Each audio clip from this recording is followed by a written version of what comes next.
Bismillah ar-Rahman ar-Rahim, wa salatu wa salamu ala ashrafil mursalin.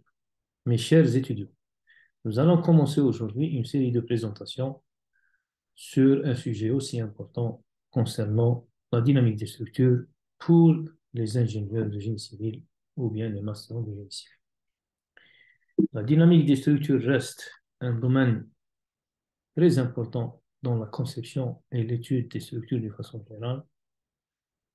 C'est pour cela que cette matière constitue une matière essentielle pour les ingénieurs de quatrième année ou bien les masters M1 de génie civil, toute option confondue. Ce cours sera présenté sur plusieurs vidéos. Chaque chapitre fera l'objet d'une vidéo et on fera à peu près une quinzaine de cours du début jusqu'à la fin de la dynamique des structures.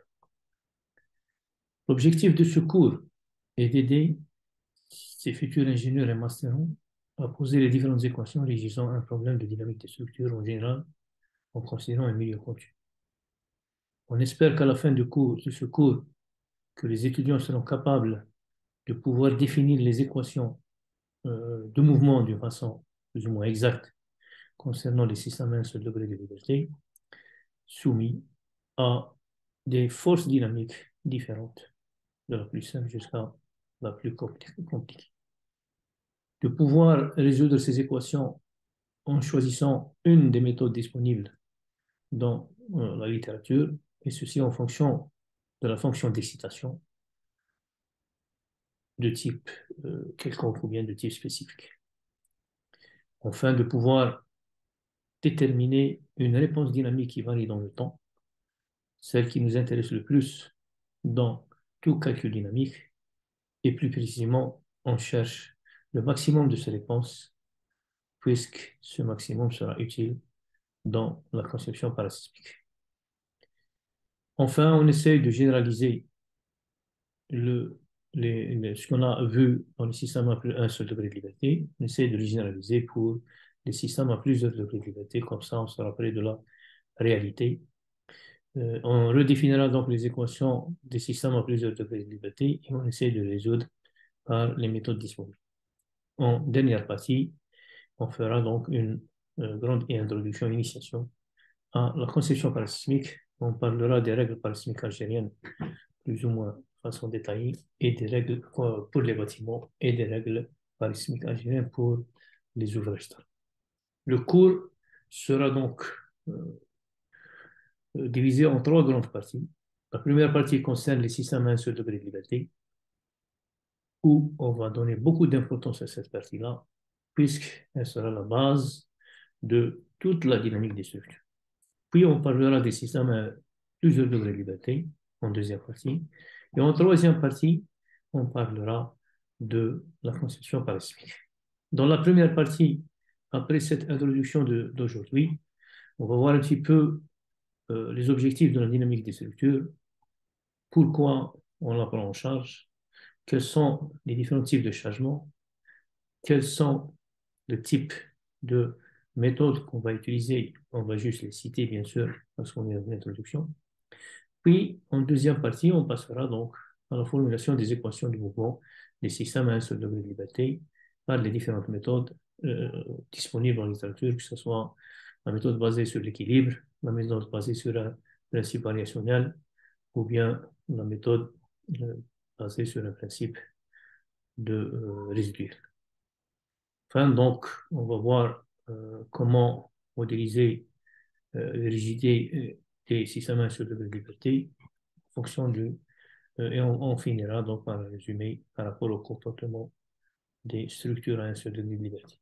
Le troisième chapitre nous mènera vers la résolution de la première équation du mouvement d'un système à un seul degré de liberté qui est la plus simple. Ce sont les vibrations libres non amorties qui va nous permettre de déterminer les caractéristiques propres du système.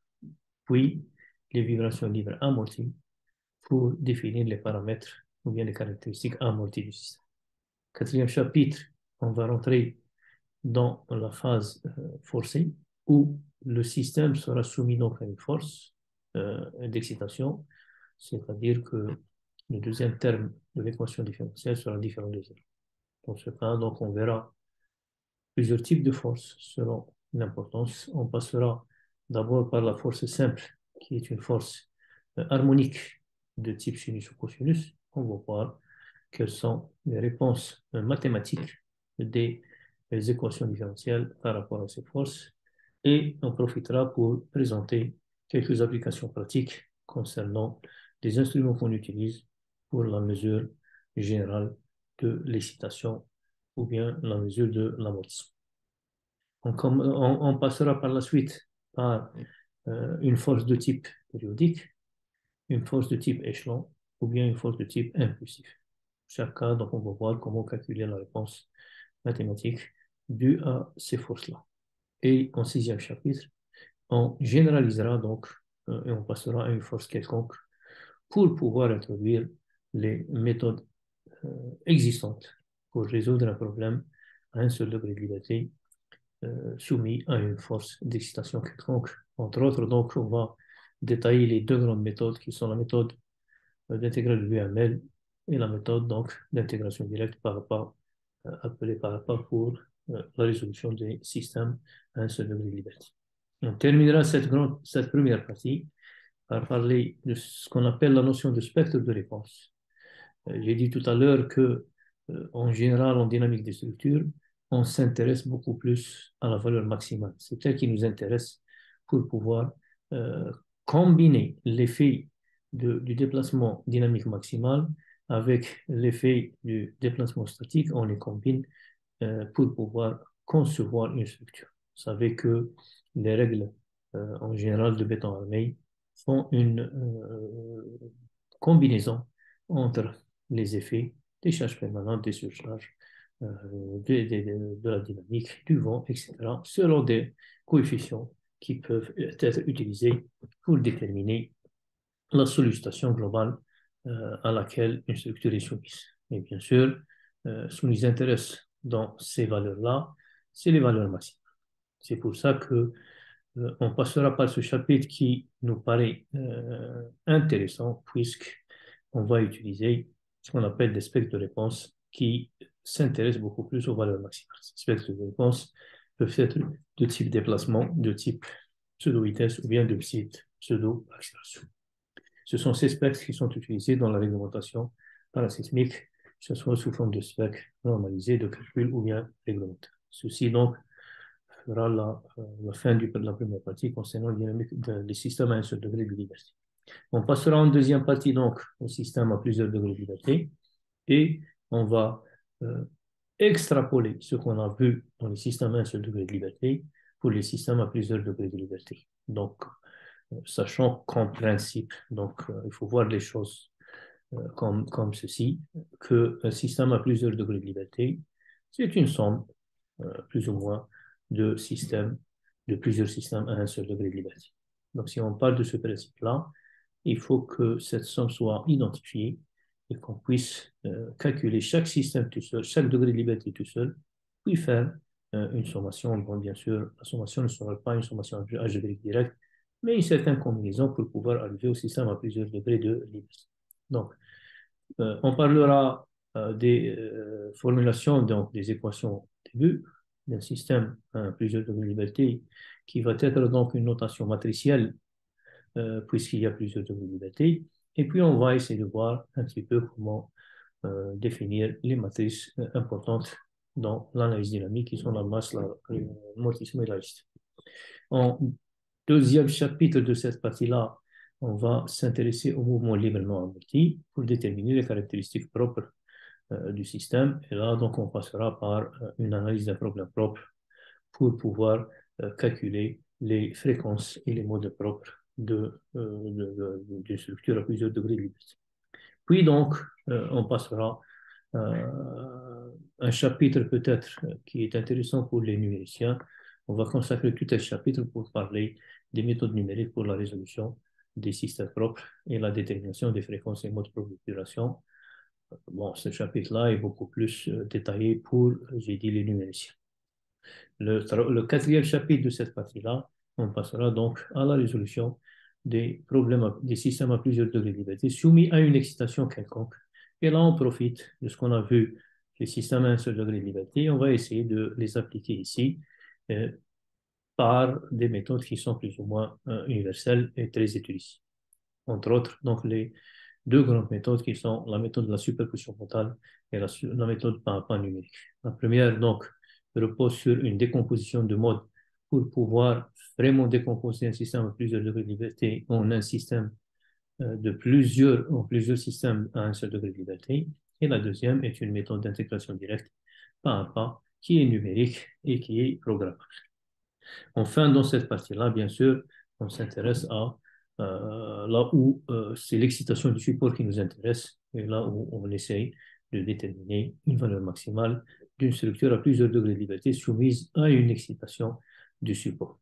Pour un cas de plusieurs degrés de liberté, c'est ce qu'on appelle l'analyse spectrale des systèmes à plusieurs degrés de liberté. On va voir donc comment calculer la réponse d'une structure pour pouvoir l'utiliser dans une conception parasimique. On terminera donc la, le programme avec une conception parasimique en troisième partie, donc entre autres le RPA, donc les règles parasimiques générales appliquées aux bâtiments et appliquées aux ouvrages d'art. Pour les références, donc bien sûr, avec l'avènement maintenant de l'Internet, vous pouvez trouver plusieurs références sur la dynamique des structures. Ce n'est pas ça qui manque.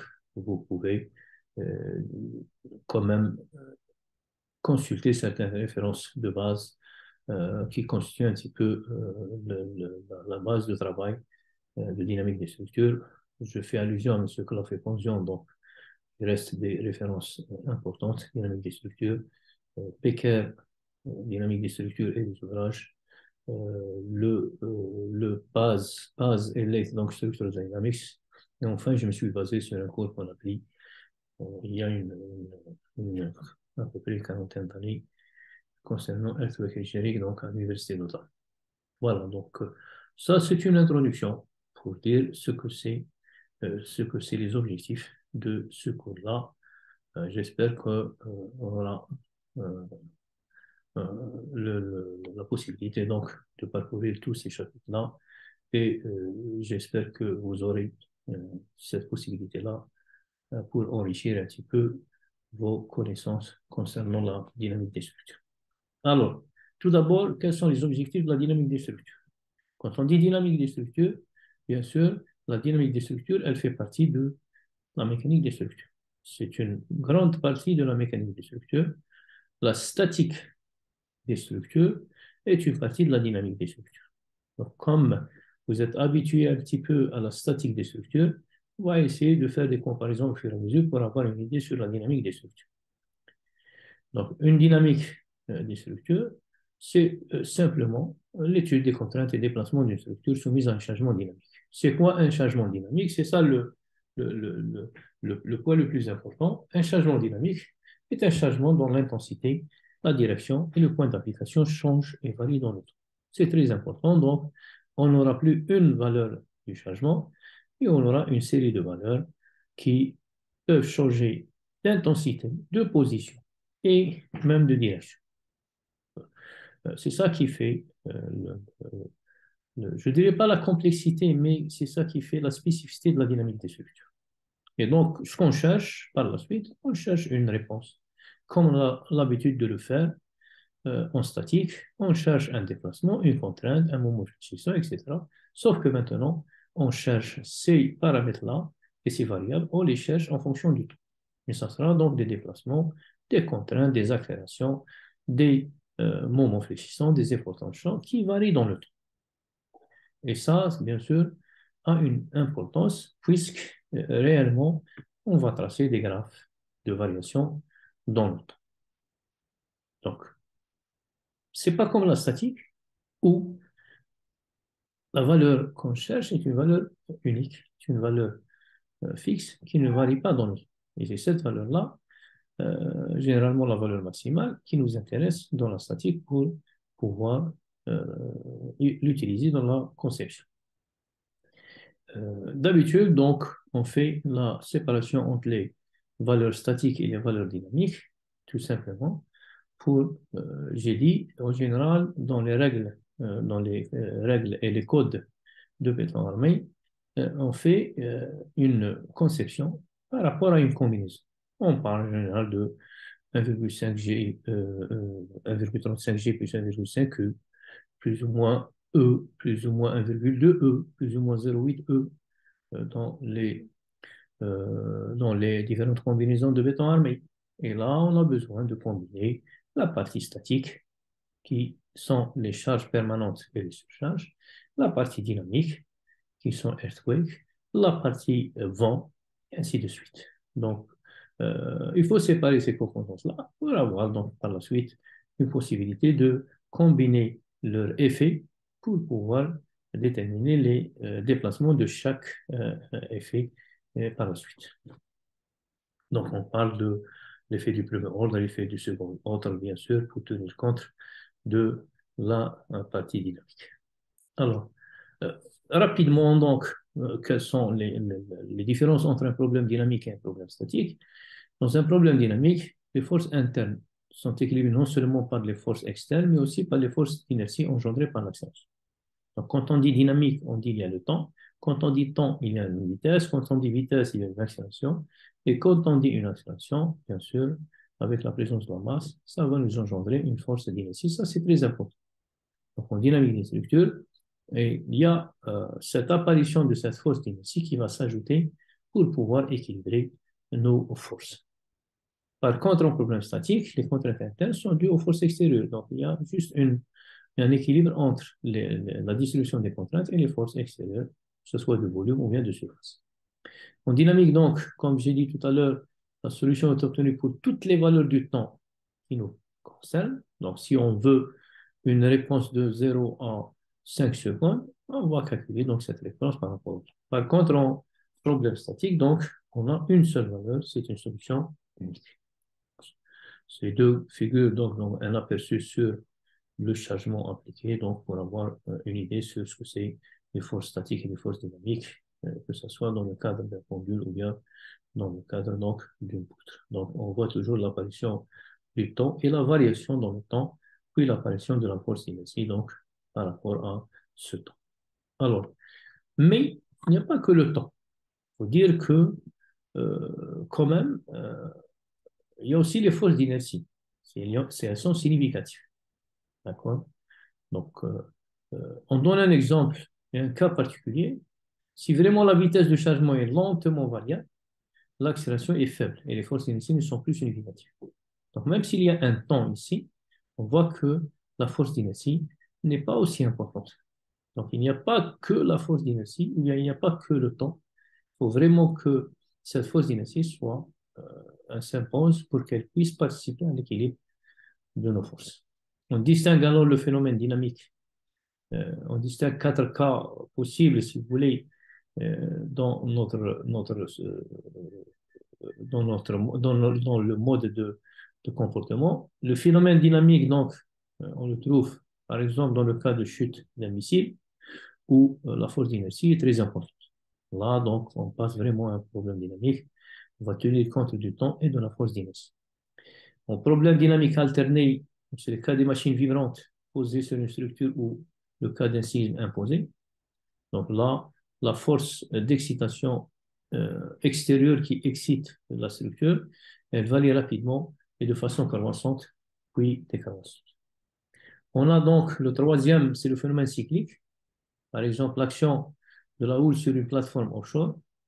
Et là, donc, la force d'excitation toujours, ou bien la force extérieure, est lentement croissante, puis décroissante. Puisqu'elle s'applique lentement, on a dit que les forces d'inertie sont négligées ou bien très faibles.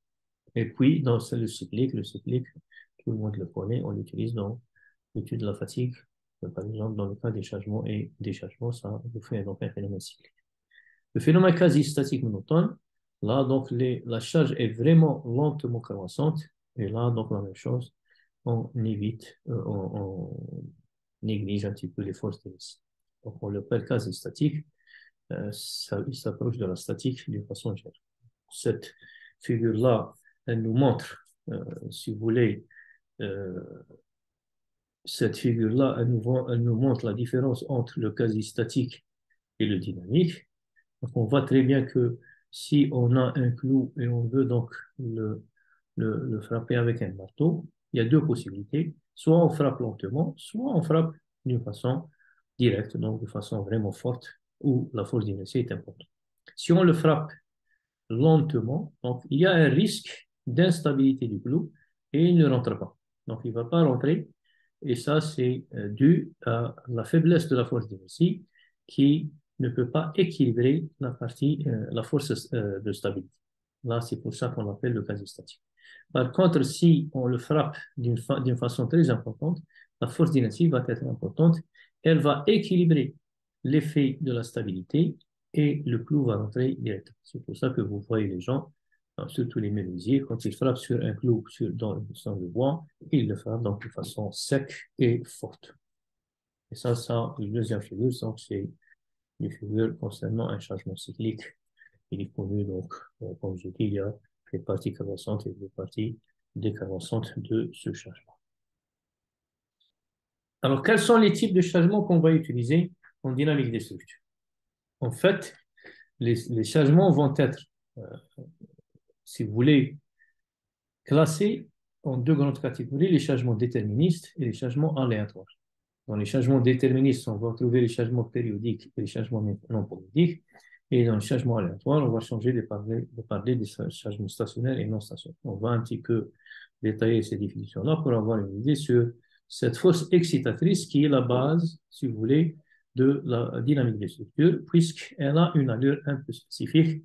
On peut vous donner un cas, là, c'est le cas d'un séisme, si vous voulez, défini par une accélération du support. On dit que c'est une accélération du support. Donc, c'est tout le support qui va être soumis. Et donc, on va retenir la variation de cette sollicitation par rapport au temps. Vous voyez, donc, c'est une fonction un peu bizarre. Donc, c'est parce que beaucoup plus, on prend des points par rapport au temps. Donc, ça, c'est un type de changement. Alors, j'ai dit qu'on va classer en changement déterministe et en changement aléatoire. Donc, le changement déterministe va être donc défini en deux grandes catégories, d'accord, périodique et non périodique, et les changements aléatoires.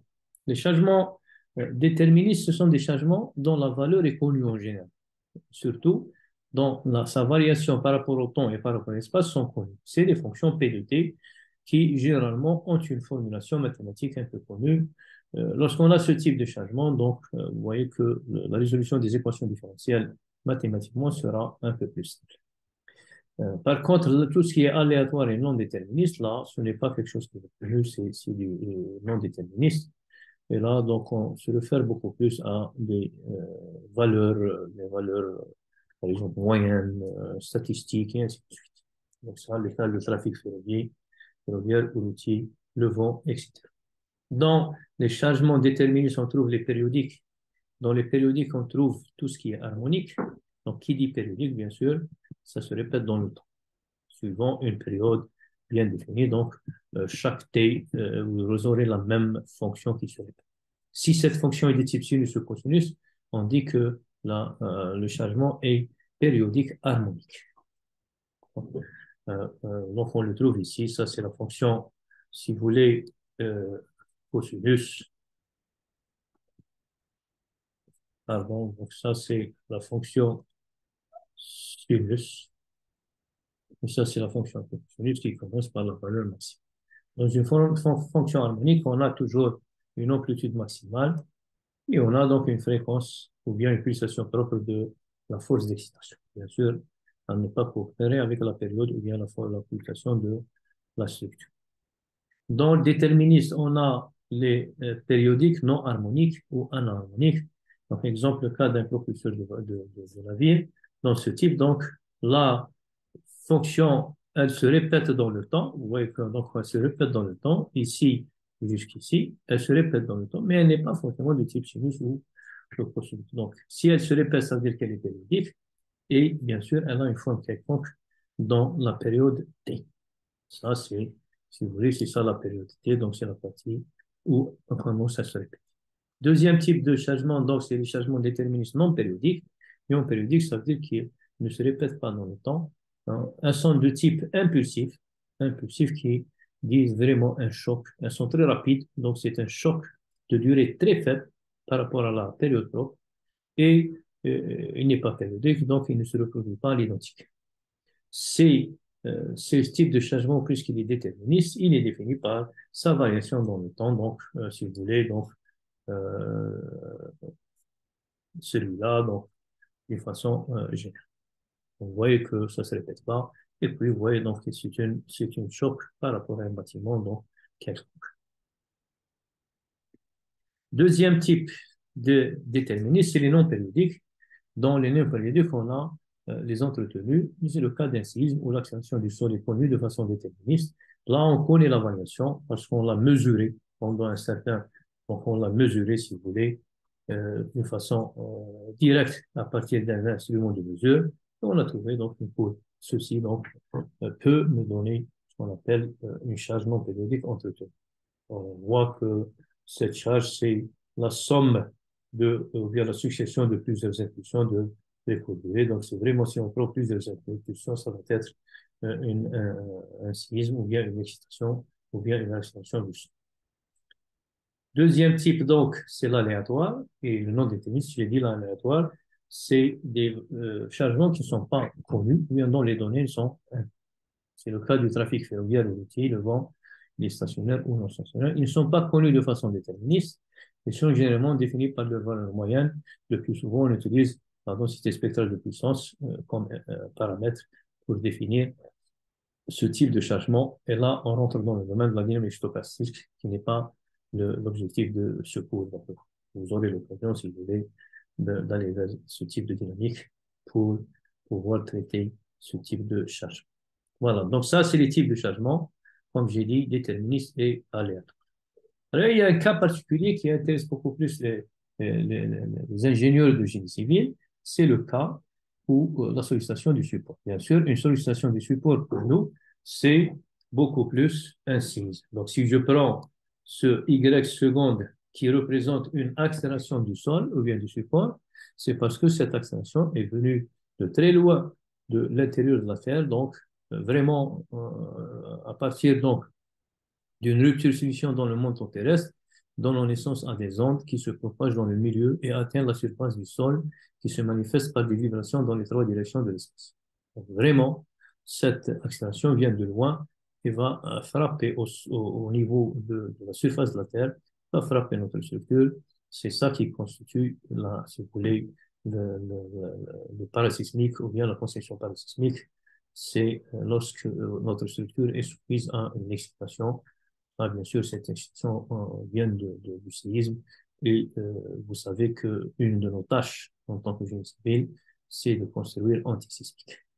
Bien sûr, ce chargement, puisqu'il vient au hasard, donc on essaie juste de mesurer lorsqu'il passe pour pouvoir tirer profit des valeurs mesurées pour la suite des événements. De façon générale, il y a des appareils qui mesurent ça. Ils récupèrent la vibration, ils mesurent, on les appelle les sismographes, donc qui va nous donner, en général, ils nous donnent des courbes ou bien des valeurs de l'accélération en fonction du temps. C'est des cas particuliers, donc, de façon générale, on voit que, par exemple, on essaye de schématiser un petit peu le mouvement de ces ondes-là lorsqu'ils arrivent donc à la surface. Et là, donc, on essaie de mesurer à partir d'un sismomètre ce qui vient de la Terre, du foyer, donc de façon on récupère à partir d'un sismographe, donc vous voyez qu'en général, il récupère les informations et il les trace sur une courbe, ou bien il les stocke sur un fichier, donc un fichier quelconque, donc en fonction de la variation, en fonction de la force, en fonction du temps. Donc, c'est ces types de graphes qu'on définit et qu'on mesure, que ce soit sous forme si vous voulez, de graphes par rapport à des directions. À des directions, donc, on a des directions, donc, par exemple, ouest-est, des directions south-nord, ou bien la direction verticale. Donc, ça nous permet de définir une valeur, un déplacement ou bien une accélération donc, de façon générale. Et là, donc, la même chose, donc, il y a bien sûr, en dynamique des structures, vous allez souvent entendre de ces noms-là parce que ce sont des références dans, euh, si vous voulez, la mesure du séisme qui devient donc une référence et il est utilisé des fois même dans des spectres de réponse pour pouvoir les utiliser et déterminer donc les valeurs maximales en général des réponses. On trouve donc le plus fameux, c'est le séisme d'El Centro en 1940, donc avec son spectre, ou bien ses spectres de façon générale, celui de San Fernando en Californie, celui de Bogotas, mai de 2003, donc, où l'accélérogramme donc, a été mesuré pour avoir une idée sur l'excitation du sol, et celui de Pauwels de 1946. Donc ça, ce sont que des exemples simples. Vous allez trouver des milliers de spectres en littérature concernant les différents séismes du plus petit, de l'intensité la plus petite à l'intensité la plus importante. Donc, c'est au concepteur donc, de choisir le spectre qui l'intéresse par rapport à ses spécificités, par rapport bien sûr à la nature du type de sol, par rapport à la position, par rapport à la géographie, par rapport à la zone et ainsi de suite. Donc, par rapport au type de structure, là, il choisit le spectre et il commence à calculer par rapport à ce spectre. Alors, un point important comme introduction, c'est la notion de modélisation, puisqu'on parle de degré de liberté. Bien sûr, il faut qu'on définisse le degré de liberté d'une façon. Un degré de liberté, c'est un degré donc qui me permet de définir un état de déformation ou bien un état de déplacement d'une structure quelconque. C'est ça un degré de liberté. Donc, comme on a des structures continues en réalité, souvent, donc, on veut éviter la continuité des structures et on veut passer par des structures discrètes, c'est-à-dire définies, des structures définies dans des points bien spécifiques et bien choisis. Lorsqu'on parle de structures continues, c'est-à-dire qu'on va travailler, si vous voulez, avec des fonctions en X, Y, Z. Et ça complique un petit peu les calculs mathématiques. Par contre, quand on passe par des modèles discrets, là, on va beaucoup plus vers des valeurs, des systèmes d'équations algébriques qui vont être résolus de façon un peu plus simple par rapport à la continuité. Et c'est pour ça que, en général, on préfère passer par les modèles discrets par rapport aux modèles continus d'une façon générale. Bien que, dans certains cas, les deux sont défendables, mais des fois, donc, le modèle discret donne des modèles mathématiques beaucoup plus simples à résoudre par rapport au modèle discret. On est bien à l'aise avec les matrices et les vecteurs et l'analyse matricielle, et un peu difficile et complexe par rapport aux fonctions, comme j'ai dit, conçues. Donc, alors, dans ce cas, bien sûr, on approche notre discrétisation surtout par la masse, parce que c'est la masse qui va, si vous voulez, nous indiquer un petit peu le degré de liberté, puisqu'à chaque masse va s'associer une inertie et un degré de liberté. Et donc, on essaye de définir une masse qui va euh, être un peu approchée, mais dont l'utilisation reste importante du point de vue pratique. C'est ce qu'on appelle la modélisation en masse concentrée. Donc, si vous voulez, on va essayer de concentrer une partie de la masse donc, sur un degré de liberté, et ce sera plus facile de l'utiliser par la suite. Alors, bien sûr, quand j'ai dit masse, j'ai dit mouvement dynamique, donc il y a une accélération, donc il y a une inertie. Chaque masse doit avoir une inertie et doit réagir donc pour nous donner une force d'inertie qui va s'ajouter à l'équilibre. Donc, c'est pour cela que les forces d'inertie ne peuvent se trouver que en position des masses. C'est-à-dire, si maintenant la masse coïncide avec le degré de liberté, ça sera encore bénéfique pour définir des équations de mouvement par la suite.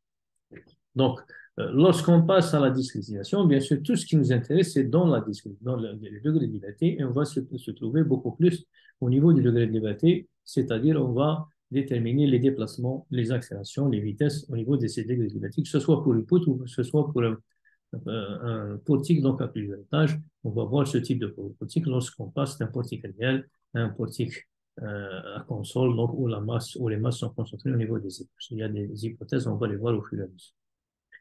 Donc, deuxièmement, donc, ce qu'on appelle les déplacements généralisés, ça c'est pour les modèles continus. Et là, donc, la déformée, elle peut être représentée par la somme des fonctions représentant chacune une déformation possible du système. Donc, c'est comme si on va, si vous voulez, décomposer en série, et on va essayer de dire que la forme finale de la déformée, c'est la somme donc de plusieurs déformées en prenant des séries géométriques ou bien des séries donc de façon série sur cosinus.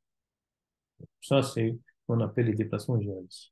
La modélisation en infini vient par la suite, donc, elle vient un petit peu donner un peu de précision au calcul et aux résultats, où, au lieu de prendre donc, un certain nombre de degrés de liberté limités par nœud, la méthode Zélim-Fini, par exemple, elle considère 6 degrés de liberté par nœud.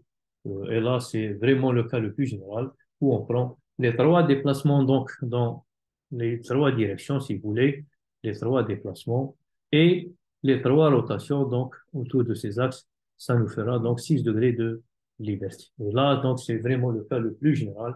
Bien sûr, c'est une méthode très puissante, mais elle est très gourmande puisqu'on gère des matrices de taille très, très importantes, des milliers de valeurs pour des structures donc intéressantes. Donc, le problème, tout le problème revient à du phénomène physique, on passe au modèle analytique, bien sûr, ou du modèle analytique, on passe au modèle mathématique. Là, c'est les lois physiques qui nous permettent de ça. Et du modèle mathématique, donc, c'est comme si on définit des équations différentielles du mouvement pour qu'on puisse les résoudre mathématiquement et déterminer la réponse de ce phénomène physique. Donc, c'est comme ça que ça marche entre ces différentes étapes. Enfin, donc, comme j'ai dit, toute la dynamique des structures s'intéresse à la réponse dynamique. C'est cette valeur qui nous intéresse, c'est, vous voulez, le fameux déplacement, si vous voulez, ou bien la contrainte, ou bien le coefficient, qui varie dans le temps. C'est ça ce qui nous intéresse le plus dans le calcul dynamique. Et bien sûr, on va utiliser les hypothèses en général, les différentes hypothèses, parce que pour chaque hypothèse, vous avez une méthode de résolution, que ce soit donc les systèmes linéaires, les systèmes non linéaires, l'hypothèse des petites perturbations, ce qu'on appelle les petites déformations, la loi de Hooke, et ainsi de suite. Donc, en fonction du comportement de votre matériau, on va définir une réponse dynamique. Réponse dynamique, vous voyez, donc c'est la résolution de l'équation différentielle, en général des équations mathématiques et des modèles mathématiques, qui va nous donner donc une variation dans le temps de ce qu'on appelle une réponse x de t. Donc, d'une façon générale, en général, le déplacement, on le cherche. Si on a le déplacement, on peut facilement calculer la vitesse et l'accélération de la structure. Mais le plus souvent, on cherche un déplacement. Donc, vous voyez un cas simple ici, c'est un déplacement sans amortissement et c'est un déplacement en pointillé avec amortissement. Donc, d'une façon générale, c'est ce qu'on cherche par rapport à une résolution d'un problème dynamique. Donc, généralement, donc, puisque l'excitation est un peu spécifique, donc on trouve ce type de graphe qui va être défini par rapport à un amortissement et une période. Donc, bien sûr, de tout ça, ce qui nous intéresse, c'est la valeur maximale de ces valeurs-là. Donc, c'est le X max qui nous intéresse pour pouvoir faire une conception parasismique. Donc, quelles sont les méthodes de résolution ou bien les modèles mathématiques? Donc, en général, la méthode choisie dépend beaucoup plus du comportement de la structure. Elle dépend du mode de définition de la sollicitation appliquée, c'est-à-dire de la charge d'excitation extérieure, qu'elle soit temporelle, fréquentielle ou spectrale. Et en général, si vraiment le problème est complexe, on passe en méthode numérique actuellement. Donc, c'est les plus utilisés puisque la puissance des ordinateurs nous permettent de résoudre numériquement des structures aussi complexes et aussi grandes donc possibles pour avoir une idée sur le comportement dynamique. Donc, c'est pour ça que vraiment, si les solutions analytiques et mathématiques sont complexes, on passe carrément donc au modèle numérique. C'est le cas de la méthode Zélim-Fini et les différents logiciels qui sont utilisés, entre autres le SAP en 6 et ainsi de suite. Donc, ils sont basés sur les méthodes numériques et avec ces logiciels, on arrive donc à résoudre, comme j'ai dit, des structures aussi complexes que possible. Trois grandes méthodes, l'intégration temporelle, l'intégration fréquentielle et l'intégration modale spectrale. L'intégration temporelle, donc, c'est beaucoup plus une résolution d'intégration directe par pas. Donc, elle est un peu lourde, mais elle est plus générale puisqu'elle touche les systèmes linéaires et les systèmes non linéaires. Il suffit de connaître un état de déformation dynamique, que ce soit un déplacement, une vitesse et une accélération au début d'un intervalle et déterminer donc ce qui se passe à la fin de l'intervalle, moyennant que on divise le temps donc en petits intervalles delta t et on essaie de linéariser tout ce qui est non linéaire dans l'intervalle delta t. Comme ça, on travaille sur des petits intervalles linéaires. Comme j'ai dit, donc, applicable pour les systèmes linéaires et non linéaires, nécessite la connaissance de la variation de la sollicitation au cours du temps. L'intégration fréquentielle, donc ça, c'est dans le domaine fréquentiel, et ça, c'est, si vous voulez, lorsque les excitations sont exprimées sous forme de transformés de Fourier, d'une façon générale. Donc, actuellement, avec l'apparition des fast Fourier transform, les transformés de Fourier rapides, la méthode devient puissante. Elle est bien adaptée au problème d'interaction sur structure ou fluide-structure.